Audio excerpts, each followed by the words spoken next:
જમ્મુ કાશ્મીરના પહેલગામમાં થયેલા આતંકી હુમલામાં મૃત્યુ પામેલા લોકો માટે શ્રી સરદાર પટેલ સેવાદળ એસપીજી અને મહેસાણા શહેરના વિવિધ હિન્દુ સંગઠનોના સહયોગથી મહેસાણા ખાતે ગાંધી બાપુની પ્રતિમા ગાંધી શોપિંગ સેન્ટરથી તોરણવાળી માતાના ચોક સુધી કેન્ડલ માર્ચ યોજીને શ્રદ્ધાંજલિ અર્પણ કરવામાં આવી। આ કાર્યક્રમમાં એસપીજી મહેસાણા હોદ્દેદારો, કાર્યકર્તાઓ, પોલીસ પ્રશાસન અને મહેસાણા શહેરના વિવિધ હિન્દુ સંગઠનોના આગેવાનો અને કાર્યકર્તાઓ મોટી સંખ્યામાં ઉપસ્થિત રહ્યા હતા।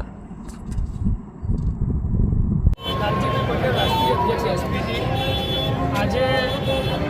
એસપીજી અને મહેસાણા જિલ્લાના ઘણા બધા સંગઠનો દ્વારા પહેલગામની અંદર જે આતંકવાદીઓ દ્વારા હુમલો કરી અને જે ભાઈઓને શહીદ કરી દેવામાં આવ્યા છે એમની શ્રદ્ધાંજલિ સ્વરૂપે આજે મહેસાણાની હજારોની સંખ્યાની અંદર ભાઈઓ બહેનો દ્વારા કેન્ડલ માર્ચ યોજી અને શહીદોને શ્રદ્ધાંજલિ આપી। આજે એવું કહેવા માંગીએ છીએ સરકારશ્રીને કે વહેલામાં વહેલી તકે આ જે આતંકવાદીઓ છે એમને ઠાર મારવામાં આવે અને પાકિસ્તાનને પણ જવાબ આપવામાં આવે કે આ રીતે વારંવાર છપકલા કરીને જે આપણા દેશના શહીદ આર્મીના ભાઈઓને શહીદ કરવામાં આવે છે, આ પબ્લિકને શહીદ કરવામાં આવે છે તો કડકમાં કડક એક્શન લેવામાં આવે સરકાર દ્વારા। અને પ્રજા પણ એટલી જાગૃત થવું પડશે કે તમે પાકિસ્તાનના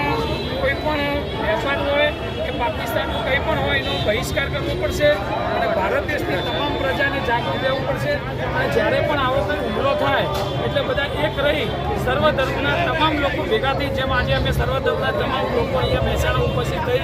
અને જે શ્રદ્ધાંજલિ આજે કેન્દ્ર દ્વારા કરવામાં આવી છે એ રીતે સરકારને પણ સપોર્ટ કરવામાં આવે કે જેમને વિપક્ષોએ પણ સમર્થન કર્યું છે એમ પ્રજાને પણ સમર્થન કરવું પડશે, જેથી કરી સરકારનો હાથ મજબૂત કરી અને આવા આતંકવાદી અને પાકિસ્તાન જેવા ખતરનાક દેશને આપણે સમક્ષ ઉગાડી શકીએ। જય હિન્દ, ભારત માતા કી જય। શહીદો અમર રહો।